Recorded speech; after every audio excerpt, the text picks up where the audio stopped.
വേദിയിൽ ഇനി നേരെ പോകുന്നത് നമ്മുടെ അഞ്ചു ഏതോ ഒരു വേദിയിലുണ്ട്. കുറച്ച് മുൻപ് തന്നെ അഞ്ചു ഇവിടെ വന്നിരുന്നു, നമ്മൾ കണ്ടിരുന്നു. അപ്പോൾ അഞ്ചു പറഞ്ഞു രാത്രി നമുക്ക് കേൾക്കാം, കണ്ടുമുട്ടാം, ഞാൻ ഏതെങ്കിലും ഒരു വേദിയിൽ കാണുമെന്ന്.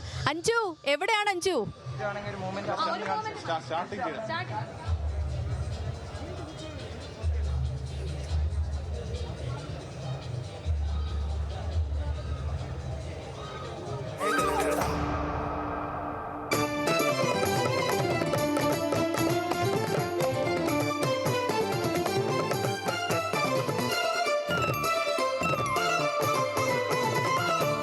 തിരക്കിൽ നീ മക്കളെ മറക്കുമ്പോൾ ദിശകളറിയാതെ.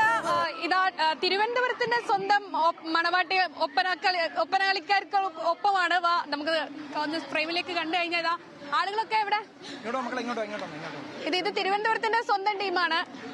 അപ്പൊ എത്രത്തോളം പ്രതീക്ഷയുണ്ട്? ഫുൾ പ്രതീക്ഷയാണ്, കാരണം അത്രയും കഷ്ടപ്പെട്ടിട്ടല്ലേ നമ്മളിവിടെ വന്ന. അപ്പൊ സ്റ്റേറ്റ് എന്തായാലും നമ്മൾ തന്നെ കൊണ്ടുപോകും അല്ലെ? എല്ലാരും ഓണാണ്, വൈബാണ്. അപ്പൊ കഴിഞ്ഞ വർഷത്തെ കലോത്സവത്തിൽ എത്ര പേര്?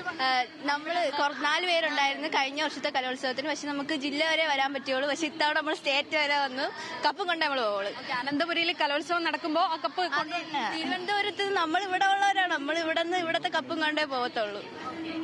നിങ്ങളുടെ ഗുരുനാഥൻ എവിടെ? ഓക്കെ. കുട്ടികളൊക്കെ ഭയങ്കര ഓണായി, ഭയങ്കര വിശ്വാസത്തിൽ നിൽക്കുക. ഓണാണ് അവര്, കാരണം വിശ്വാസമാണ് തിരുവനന്തപുരം ജില്ല. കാരണം കഴിഞ്ഞ വർഷം ഇവര് സബ് ജില്ലയിലും മത്സരത്തിൽ തോൽവി അറിഞ്ഞ കുട്ടികളാണ്. അപ്പോൾ ഈ വർഷം ആ തോൽവി അറിഞ്ഞ് സബും ജില്ലയും 1ാം സ്ഥാനം മേടിച്ച് സ്റ്റേറ്റിലും അവർ ഉയർന്ന നിലയിലേക്ക് എത്തുമെന്നുള്ള ഒരൊറ്റ കോൺഫിഡൻറ്റിലാണ് അവർ. കട്ട എഫോർട്ട് എടുത്താണ് അത്രയും വന്നത്. ഒരുപാട് സ്ട്രഗിൾ അനുഭവിച്ച ഒരു ടീമാണ്. അതും തിരുവനന്തപുരം ജില്ലയിൽ ആദ്യമായിട്ട് ഗവൺമെന്റ് സ്കൂളിൽ നിന്ന് 1ാം സ്ഥാനം കിട്ടിയ ടീമും കൂടിയാണ് ഇവര്. ചോദിക്കാൻ പറ്റുമോ ഏത് സ്കൂള്? പ്രേം നസീർ മെമ്മോറിയൽ. കാരണം ഒരു ചരിത്രം ആദ്യമായിട്ടാണ് ഇങ്ങനെ സ്കൂൾ വരുന്നത്. ചിറയൻകീഴ് ഭാഗത്തു നിന്നും ആദ്യമായിട്ടാണ് സ്റ്റേറ്റിലേക്ക് ഒരു ടീം ഇങ്ങനെ ഗവൺമെന്റ് സ്കൂൾ ഗ്രൂപ്പ് ഐറ്റം വരുന്നത്.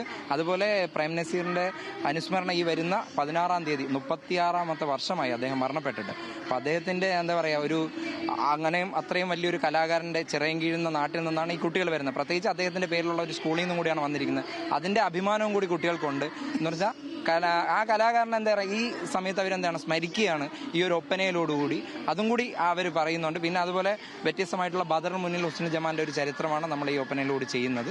അതും കൂടിയുണ്ട്. പിന്നെ മറ്റു ടീമുകളെക്കാളും വ്യത്യസ്തമായിട്ടുള്ള വസ്ത്രധാരണയും കൂടിയാണ് നമ്മൾ ധരിച്ചത്. നിങ്ങൾക്കിപ്പോൾ കാണുമ്പോൾ തന്നെ അറിയാൻ പറ്റും. പുള്ളി വസ്ത്രങ്ങളാണ് നമ്മൾ ധരിച്ചിരിക്കുന്നത്. പഴയ കാലത്തിലേക്ക് തിരിച്ചു പോയിട്ടുണ്ട് ഒപ്പനയുടെ. അതായത് പഴമ നിലനിർത്തി പുതുമ കൊണ്ടുവരിക എന്നുള്ള ആ രീതിയിലാണ് ഈ ഒപ്പന പോയിരിക്കുന്നത് മുന്നോട്ട്. അപ്പോ ഇത്തവണത്തെ കലോത്സവം ജോറാക്കാൻ വേണ്ടി തിരുവനന്തപുരത്തിന്റെ ടീം ഇവിടെ സജ്ജമായി കഴിഞ്ഞിട്ടുണ്ട്. ഇവരുടെ എല്ലാവരും ഒരു യോ കൊടുത്തിട്ട് നിങ്ങളുടെ എനർജി ഒന്ന് കാണിച്ചു കൊടുക്കാൻ.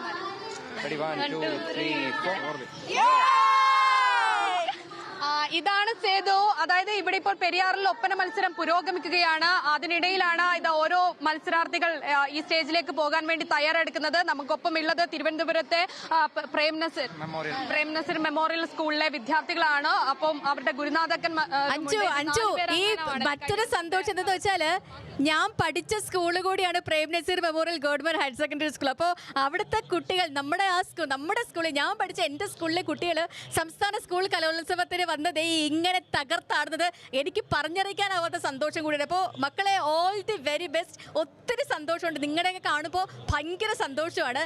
ശരി അഞ്ചു.